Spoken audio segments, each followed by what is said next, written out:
Reflections on Hockey Night in Canada continues on 100% Hockey with the two-time executive producer of hockey. I was just executive producer once. Okay, just once. Were you? I thought you were a two-time executive producer. I was a senior producer the first time, executive producer the second. You know, there are a lot of people that claim two-time executive producer over the years, and you've never corrected me.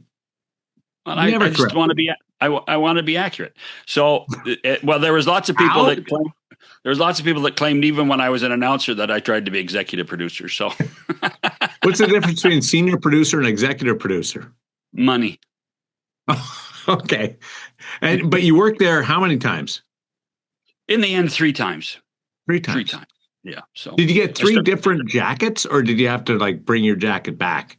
No, because only the first time were we wearing baby blue. By the time I returned in '94, we weren't wearing baby blue jackets.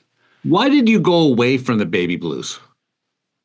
I didn't go away. It was because the CBC decided that they wanted the guys to wear CBC Sports jackets versus the Hockey Night in Canada jackets, and the CBC, which was being run by a guy named Arthur Smith, who went on to huge success in Hollywood. American Ninja Warriors, all of Gordon Ramsay's shows, they're all Arthur Smith productions. Arthur wanted the number one show, the flagship show of the network, to be CBC Sports branded as opposed to Hockey Night in Canada branded. It became a conversation, and in fact, through the history of Hockey Night in Canada, the silent war between CBC and the producers of the show waged for years and years and years and years and years. And, in the end, the guy at home wouldn't notice, but it was acrimonious at times, and other times it was... Like a rivalry between CBC Sports and Hockey Night in Canada? Yeah. See, Hockey Night in Canada, CBC produced Hockey Night in Canada on television from 52 to about 66, at which point the sponsors, through McLaren Advertising, took a lot more role in the history of the show when Imperial Oil left. And then that's when guys like Ralph Mellenby came in and became much more influential on the success and history of the show. And then that's how I got involved through the advertising agency, McLaren Advertising, and that's how I got to be a producer. We were producing games regionally, and then on Saturdays for our CBC, and there were even some games we produced were on CTV. So we were basically an independent production house that went to got hired by the highest bidder at times to produce hockey, and that's all we did for the most part. We did hockey. We did a little bit of soccer in the summertime, but we were known as the hockey production group, really the only one in Canada at that point. The decision to go away from the baby blues, right call in the end, or mistake? I could see why they did it. I think, my heartstrings would say, why didn't you keep it? By the time the 90s game came, everybody was going away from quote unquote TV uniforms. ABC had the yellow ones. CBC for a while, remember, they had the melon ones. Hockey Night had the baby blues.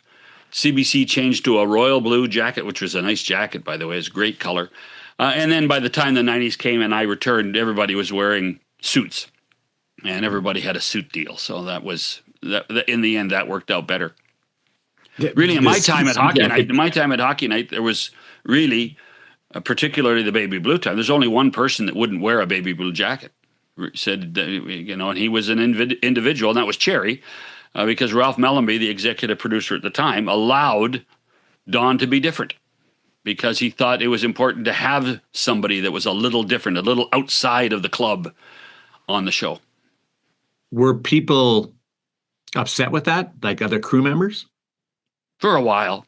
They said, well, he's one of us. If he's one of us, he wears the jacket. And Ralph said, no, there's only one Don Cherry. There's only one thing that happens, and Ralph deserves credit for making Don what he was, as Dick Irvin said on our first show, one of the most influential people in Canada for a long period of time. We have Kenny Daniels and Mickey Redmond coming up. and Kenny hosted Coach's Corner. How many different people outside of Ron ever hosted Coach's Corner? Well, Dave Hodge hosted Coach's Corner for the first 6 years. Yeah. Brian McFarland did it once in a while when Dave was on assignment or travel. Then there was Kenny. I think Scott Russell did it a couple of times. I think Scott Oak did it a couple of times. I think Scott Oak did. Yeah. Okay. We'll have to ask him. Okay. So. I was just curious how many different people over the years had done a collection, if even one-offs. And Mickey and Kenny are a great duo in Detroit, are they not? Oh, they are. There are, but every time I listen to them, I'm nostalgic. I hear Hockey Night in Canada when I hear Mickey Redmond, who has worked with us for upwards of 4 years, and Kenny Daniels, who worked a little longer than that for the show. When I hear Red Wing hockey, I hear Hockey Night in Canada.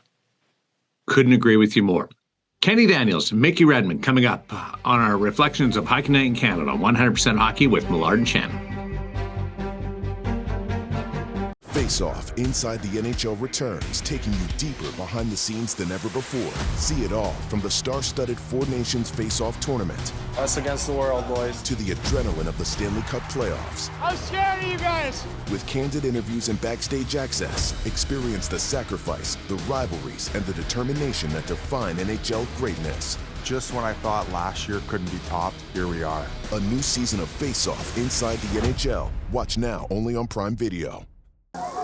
Good evening, everyone. I'm Ken Daniels, standing in for Ron McLean, who is set to rejoin our broadcast team on Friday night for Game 2 of this series. As we said in the tee-up, it's the Detroit Red Wing broadcast team, but we're not here to talk about that. Hockey Night in Canada alum Kenny Daniels and Mickey Redmond. What goes through your heads and your hearts when you hear that? Start with you, Mick, and then to Kenny. I think when I hear or read about what has happened in the industry since we all started way back in, well, for me, I think it was 1980. It's very sad.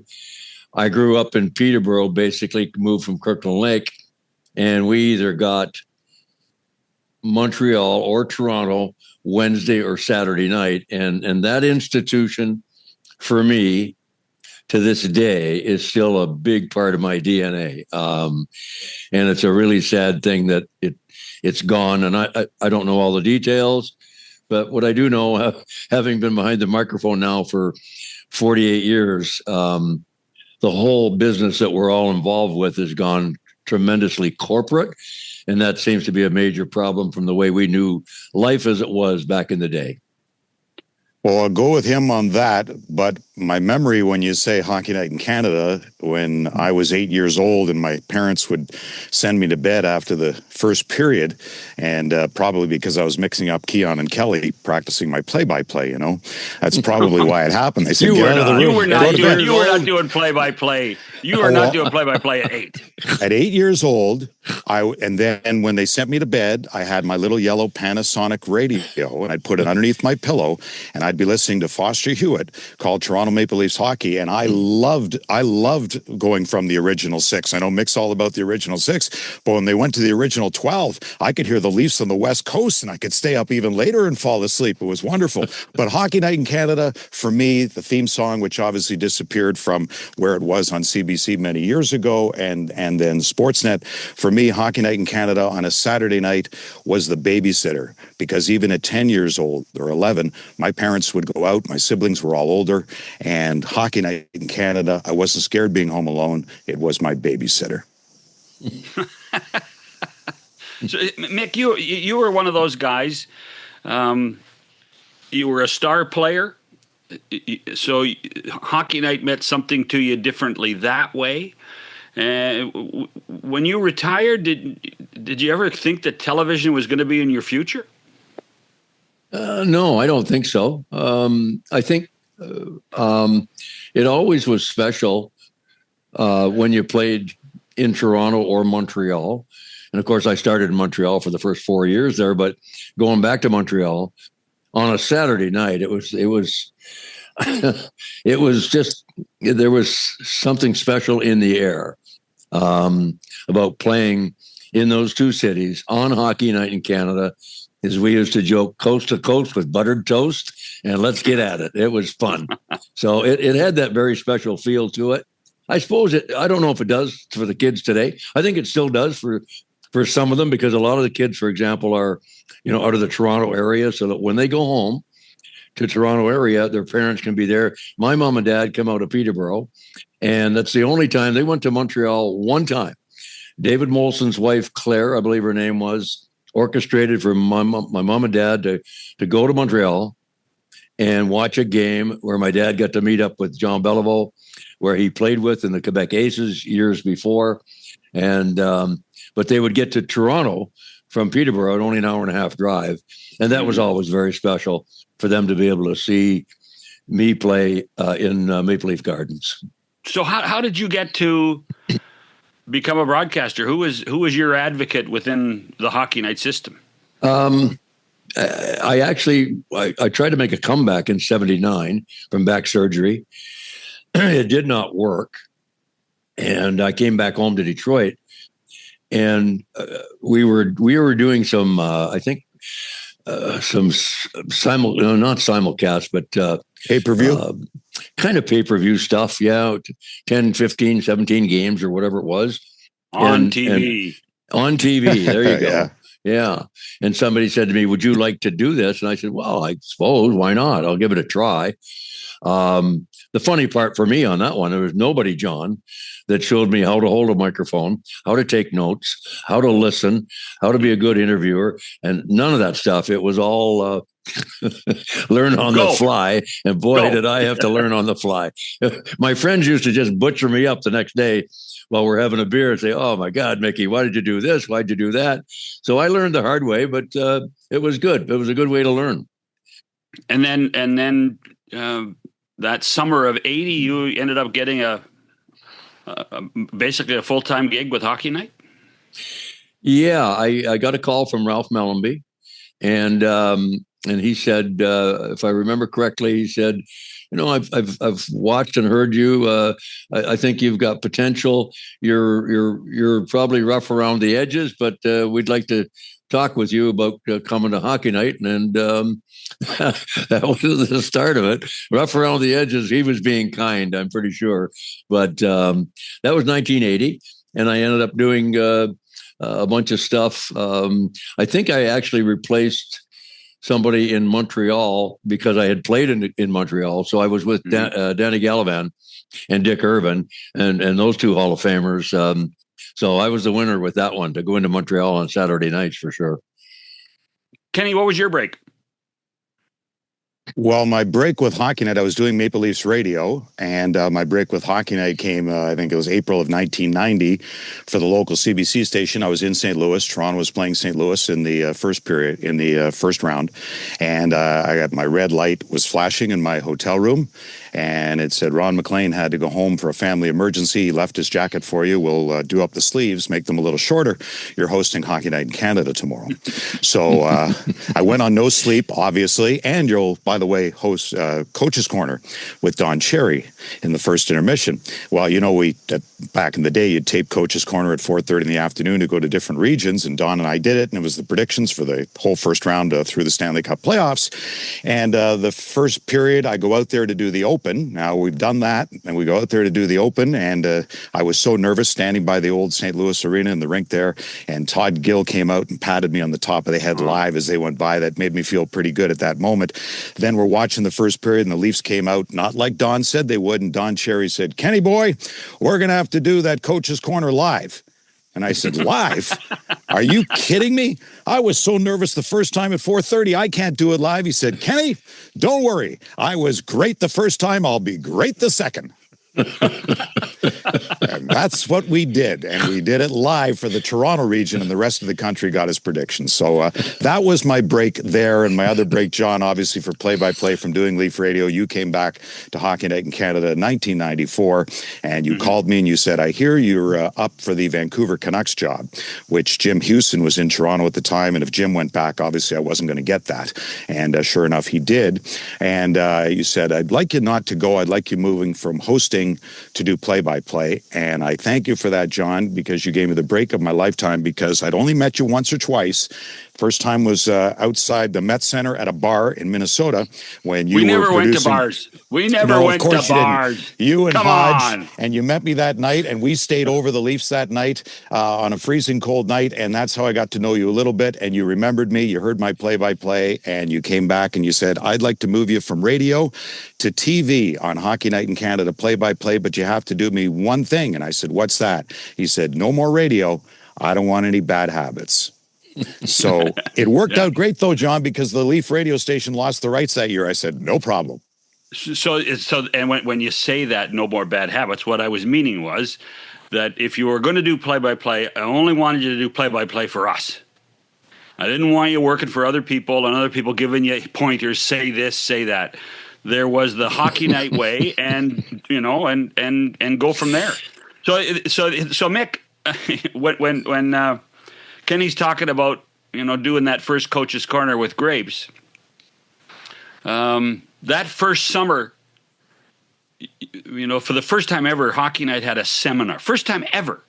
There was actually a meeting where all the announcers got together. There's a famous picture. There's a famous picture with all the commentators. All of them wear baby blue jackets except one guy. Yep. And you know who that guy was. Yeah, that was Grapes. and Ralph made you stand up like a trained seal and speak in front of everybody, didn't he? Yeah, he did. Yeah.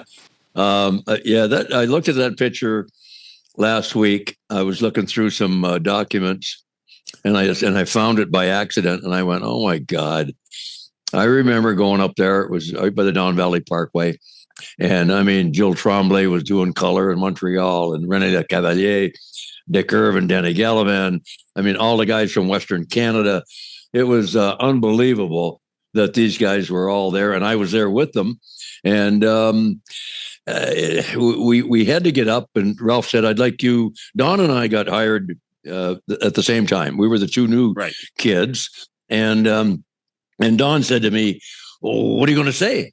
I said, I don't know. I'll write a few notes down on the back of an envelope and we'll just go from there. So I did that, and I spoke first. And Don got up, and he had no idea what he was going to talk about. So he told a story about a brawl that he was involved with in Boston when he was coaching the Bruins. And I don't know if it was Terry O'Reilly or one of his tough guys bit one of the opposition guys in the middle of a fight. And the moral of the story, said Don, was, I love hungry hockey players. Nice to be here. See you guys. Thank you. And he sat down. That was his start. Anyway. Well, it was good. What were those habits that John talked about that maybe were in your game and then you got out of your game in your call, Kenny? Well, I think at the time, besides what he just said and working for somebody else, I think he also meant radio. And we're finding now in the industry where a lot of folks are simulcasting, and radio is the loser in that regard. He probably was meaning not be too descriptive. Let the pictures tell the story, lay out. And John helped so much in guiding my career on how to do play-by-play. You don't have to speak all the time. I know back in the day when Bob Cole would give the guy the straight arm because there was too much talking by the analyst, because they talk too much. That's right. It was 80-20 play-by-play. And then I came to Detroit and I quickly realized, no, it's not 80-20 anymore. It's 50-50. So, and I love that. So that's how that happened. But that's really, I think, John, what you also meant too. Don't be too descriptive. It's TV. Pictures tell the story and let it breathe. Is that the Hockey Night way then, John? Well, Mickey had the great fortune of working with all the iconic voices, working with Danny, working with Bob Cole, working with Bill Hewitt.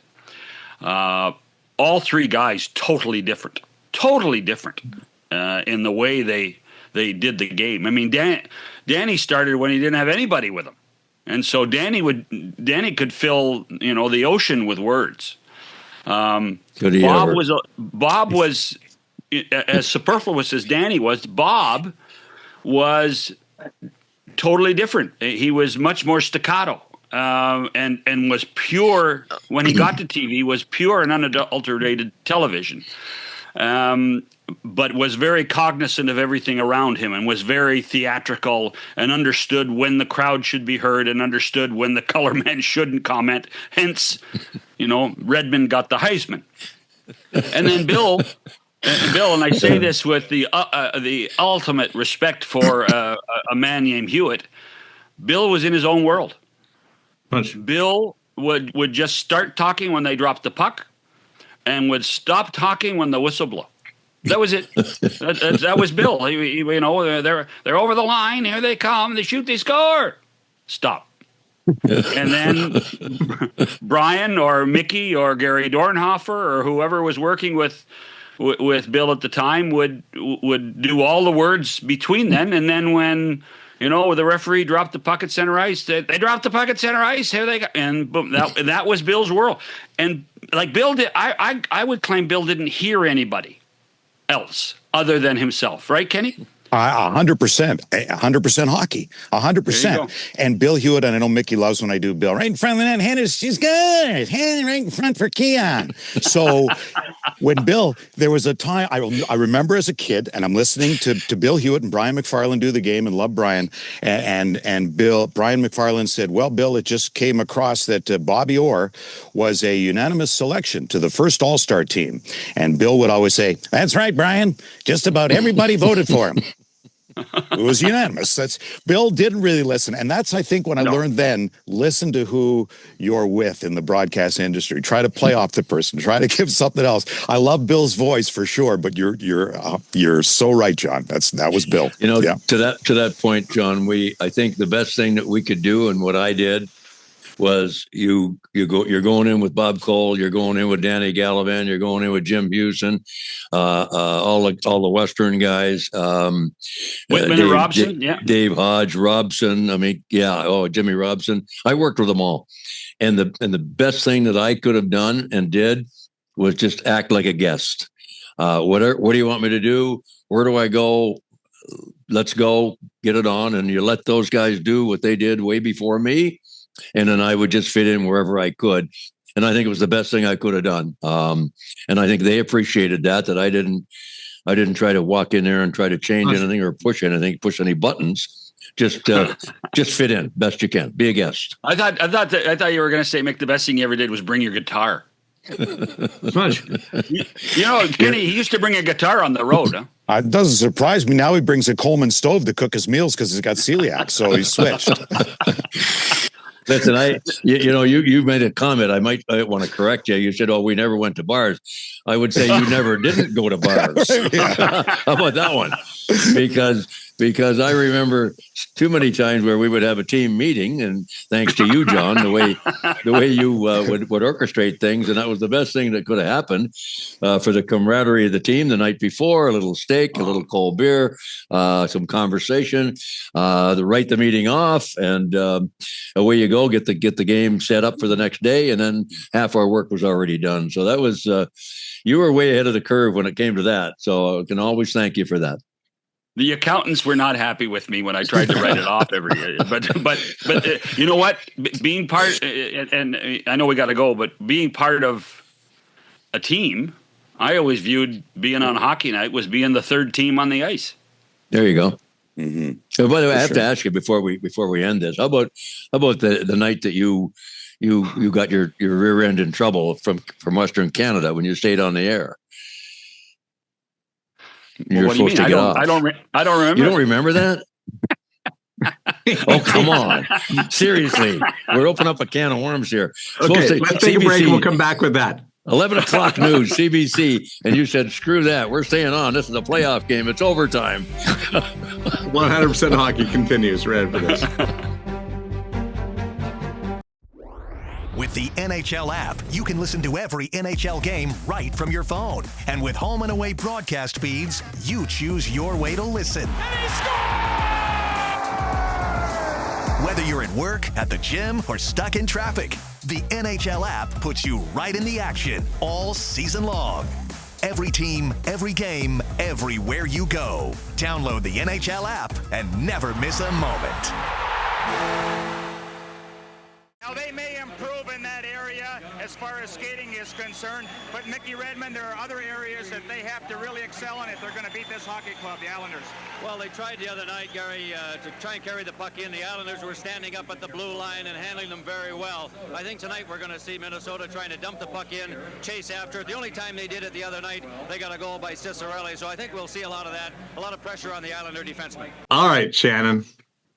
Hey, I asked the questions on this show, not Redmond. When April 30th, 1986, Game 7, Calgary versus Edmonton, and we are in this. It is Alberta as a province is absolutely apoplectic. Because the Flames, who were the second best team in hockey, were playing the Oilers, the best team in hockey that year. And it was in many ways the golden age of the Battle of Alberta. And the game goes into the third period. That's the famous night where Steve Smith bangs the puck off Grant Fuhr's pad into the net. Perry Berezan, we actually, on the show, we gave the original goal to Lanny, but Perry Berezan got credit for the goal because he was the last Flame to touch it.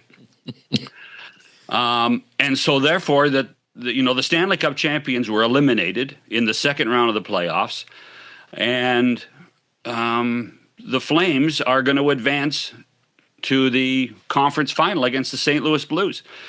So, in those days, the CBC had rules that you had to be off the air in 7 minutes. 7 minutes. Well, when the buzzer ended and the celebration began, the handshakes didn't start till 5 minutes because the Flames were just yelling and celebrating and hugging each other, and other guys at the other end of the ice were crying. And the shock at the Coliseum was unbelievable. So my script assistant, a lovely lady named Liz Gelbotton, says, "John, they say you have to be off the air in 2 minutes." I said, "We're not going off the air. We can't go off the air. This is the most important hockey game in the history of the NHL in Alberta. We're doing this for Calgary. People in the East, they can go, but we're not leaving." I had been moved to Alberta to run the West for this very reason. To understand what these people were living about the game. So I refused to go off the air. We got a great interview with Al McInnes. We got a great interview with Lanny. We got the handshakes. And I turned to her and I said, "Liz, if they fire me, they fire me." 2 weeks later, they fired me.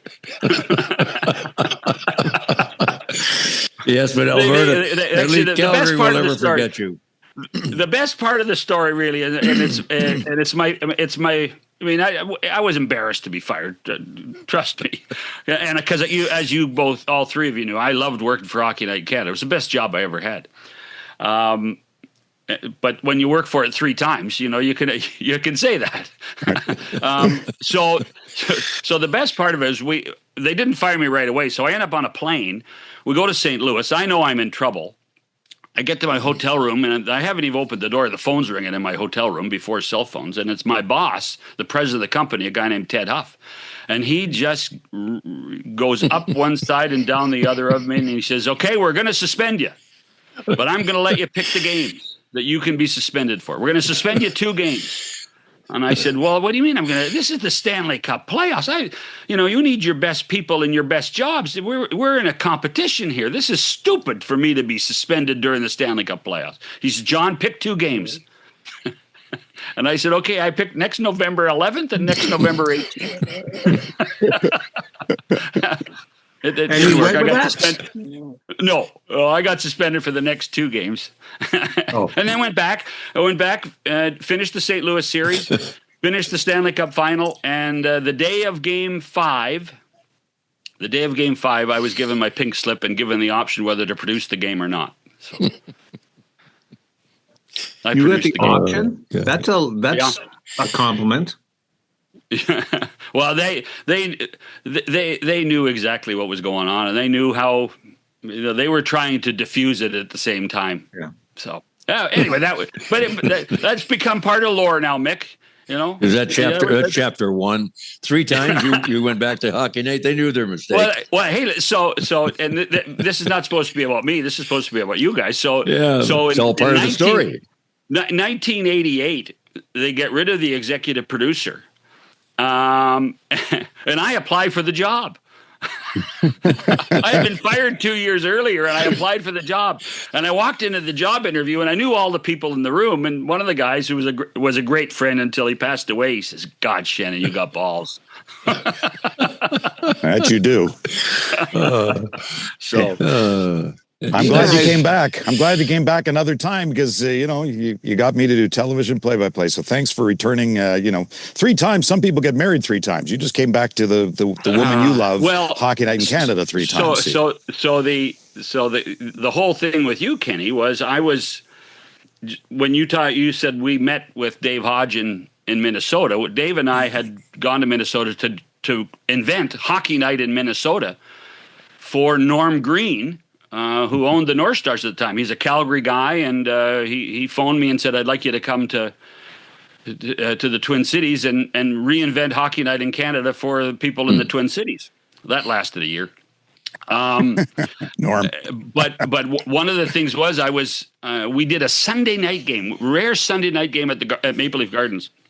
So I flew in on Saturday, just before the Leaf game started, and I asked the cab driver to turn the radio on. And there you are doing play-by-play on the radio.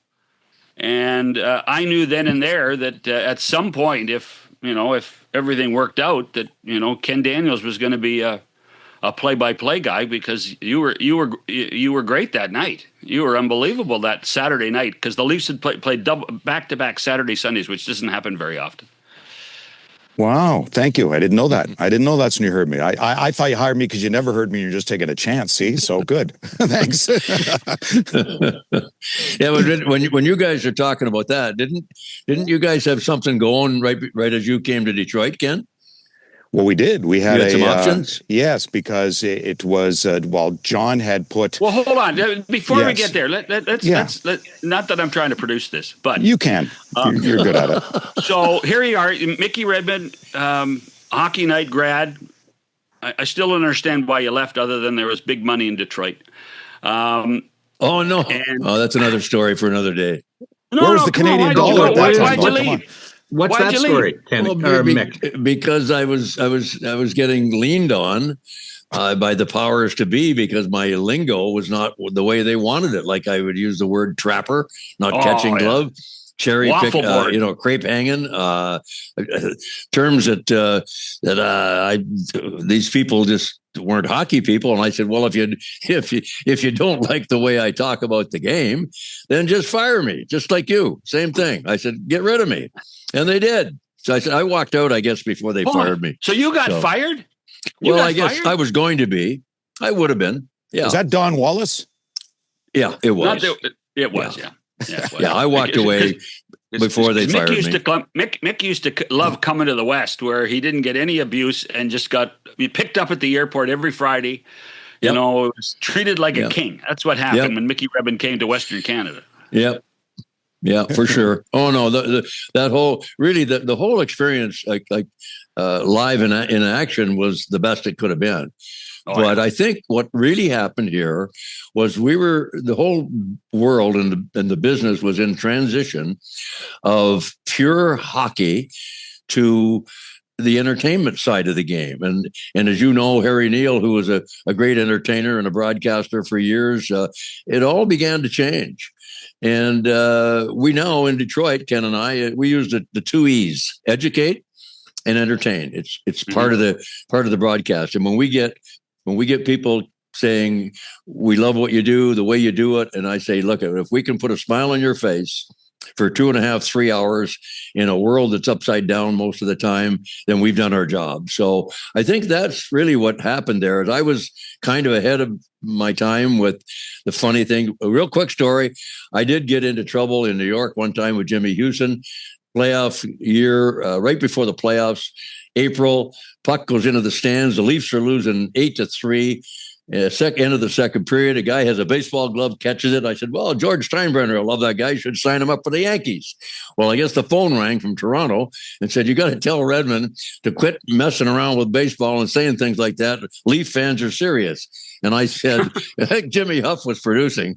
And I said, listen, Jimmy, the Leafs are losing 8-3. This isn't pretty. So you tell whoever it is back there, if they don't like it, then I'm out of here.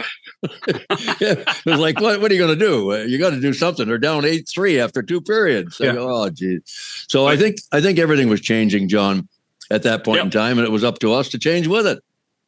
And so Kenny, I mean, it's funny. I was telling Daren the day before yesterday that one of the magic things about having you two guys on is 2 Hockey Night alums, 2 guys I think that the foundation of the way you broadcast is in many ways Hockey Night stuff, and I have to watch you in Detroit. And so it's almost vintage Hockey Night in Canada some nights when I'm watching the Red Wings work. So it's a great compliment. Thank you. Well, no, but I think it's true. I think it's the sound. I think the style. I think that's has been the key to your longevity. Yeah.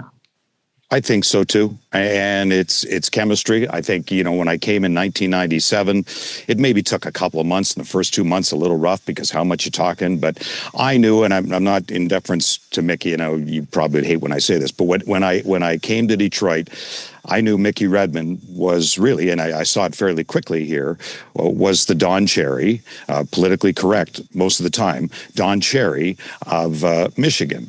And what Don was in Canada, how popular, wherever Mickey went, and always a smile and greeting people and hello, and smile doesn't cost you anything. So I think I quickly learned that from Mickey. Just get out of the way a little bit, do what you do on Hockey Night, bring him in, and we just meshed because you're, again, to your moniker of your show, 100% right, because that's what we did. We just played off one another.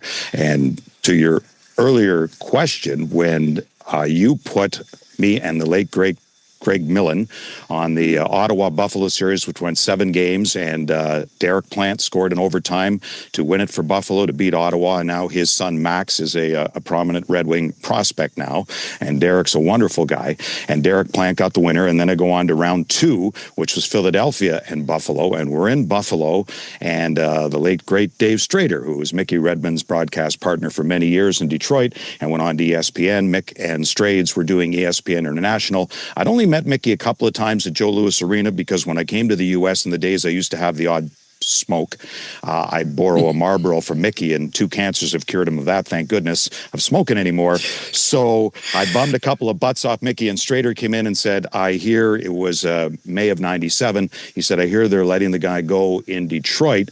Mickey wants you to apply. And the rest, as they say, is history. That's what I did. But as Mick said, the history with John, I hadn't heard from the Red Wings, went and interviewed with the Red Wings in late May, didn't hear anything by early September. I met John, and we signed a 3-year extension, I believe, with Hockey Night in Canada. And the next day, the Red Wings called to offer me the job, and I'm on my front step of my house, sort of, well, I was in tears because I didn't know what to do. I had a 1- and a 4-year-old at home, and Detroit Red Wings offered me a full-time job working with Mickey Redmond. I just agreed to a deal with John Shannon. I called John and tell him, and Greg Millen is with John at his place, and I'm in tears, didn't know what to do, and John said, Kenny, I can only offer you, even with doubleheaders, maybe 19, 20 weekends. The only way you're going to get better and be as good as you can be is to go to Detroit and call 80 games or whatever it is, 82, 75 a year with the Red Wings, and that's what I did. So thank you. And the last line of our conversation is, don't worry, we'll work together again one day. Right. Yes. And it hasn't happened. No, because you were assuming you'd be gone and somewhere else and be, I know. That's right. Yeah. That's amazing that story came about. I wasn't sure the exact journey that you took to get to Detroit from Hockey Night in Canada, because it's unusual play-by-play role transitions from Hockey Night to local. Well, not many guys go from the national show to the local show. Right. But to me, as you said, the only way you're going to do is get better. And I'd already done hockey nights. So that was my dream as a kid, not necessarily for play-by-play, even though I was doing it in my family room watching television before I was 10 years old. But it was my dream to be on hockey night one way or another. But I was thinking more as a host, and then I went into TV and doing the local sports and doing reporting. And then play-by-play only came around because Alan Davis from the radio station in Toronto, and I was working there alongside CBC, and Joe Bowen couldn't do a Maple Leaf game one night, and his replacement also couldn't do the game, and Alan Davis called me on a Monday to do Toronto Maple Leafs hockey. And it's funny, every game, big game I do winds up in overtime. It was Boston-Toronto on a Wednesday, and Alan Davis called me. I was working at the radio station. He was heading up the network, and Alan said, Ken, I'd like you to do, I'd never done play-by-play before. Never. I'd done the Olympics. I'd done Seoul. So I'd done lots of different sports, but not hockey. In play-by-play, he said, I'd like you to fill in for Joe Bowen on Wednesday night. This is Monday. And I said, Alan, I just bought a house. I'm moving on Wednesday.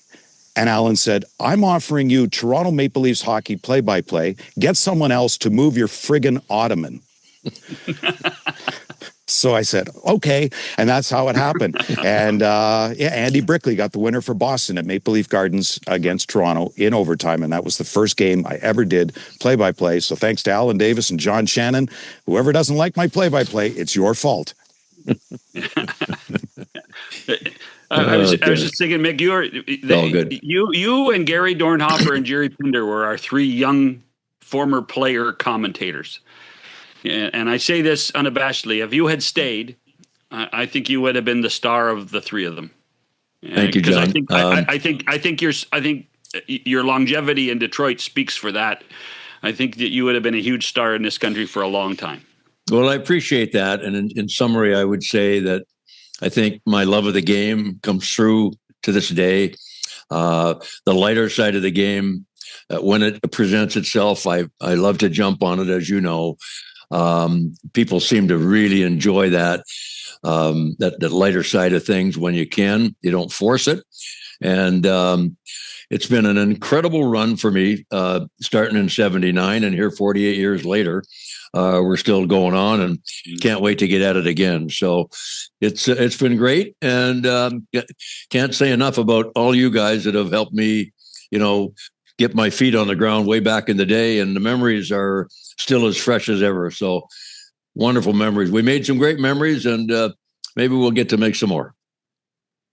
It's not the Gordie Howe Bridge that everybody's taking now, but great travels from Hockey Night in Canada to Detroit. Hey, hold on. Before we say, how the hell did you get a Hockey Night towel, Daniels? You never were a first star. No, that's right. I had one. You know what? I've had some. I've also sneaked me some over the years for my charity, for the Jamie Daniels Foundation, and they go for a lot of money. One year went for upwards of $1,000. I had this one. This is that's a longtime sponsor ago, and I got a couple of them. I just sneaking away here and there, John. Try to steal a few. That's a real collector's item, because when we changed from Molson to Labatt, we were not allowed to have the blue logo touch the Hockey Night logo. We were not allowed to have that happen. No, so there had to be a separation between the blue and the Hockey Night logo. That took us a whole summer to negotiate that. Well, on that line, guys, I still have my powder blue jacket. I had it. It's in the closet. I got it laundered, and when I see it, it just puts a smile on my face. Doesn't go well with plaid, though, Mick. It doesn't go well with plaid. No, it doesn't. But you know what? It had its day, and it's a big part of the journey that'll never, ever go away. So very special. Yeah. Not sure powder blue goes with really much. It stands out on its own, which it goes with Hockey Night. Yeah, there you go. That was exactly what it was. Yeah. Thanks, guys. Real pleasure. Hey, guys, have a great day up there. We'll Thank talk to you down the road. Wonderful. Thanks, guys. Thanks for doing this. Back with John right after this on 100% Hockey. NHL TV is now on DAZN. Hockey lives here. Here we go. Watch every game from every team. The best players in the world. and the coldest plays on ice. Watch up to 4 games at once for the ultimate NHL experience. Sign up now at DAZN. Geez, I love hearing Mickey Redmond talk about anything. He makes me upbeat. His laugh, it's amazing, and I can't get enough of Kenny. Well, as I told him, and I'll repeat it, had Mickey stayed and fought through the crap that they were giving him in the office, Mickey Redmond would have been the biggest star in the booth as a color man I think the game ever had on hockey night. You know, he was 3 years before Harry Neal. The guy we replaced Mickey with on the show was John Davidson. John lasted only 2 years in the broadcast booth for us and did a few other games later on. But Mickey had a style. Mickey had a voice. Mickey patterned himself after Don Meredith, who was, part of that Monday Night Football group. Folksy, intuitive, honest, smart, but not mean. Honest, but not mean. And that's what Mickey Redmond was, and in my opinion, still is. And has become such a mainstay in Detroit, and I take a great deal of pride in listening to Mick on a regular basis, because I think that foundation he got at Hockey Night is one of the reasons he's still on the air. Hope you enjoyed today's episode. Our journey continues, reflecting on Hockey Night in Canada with John Shannon and Daren Millard, 100% Hockey.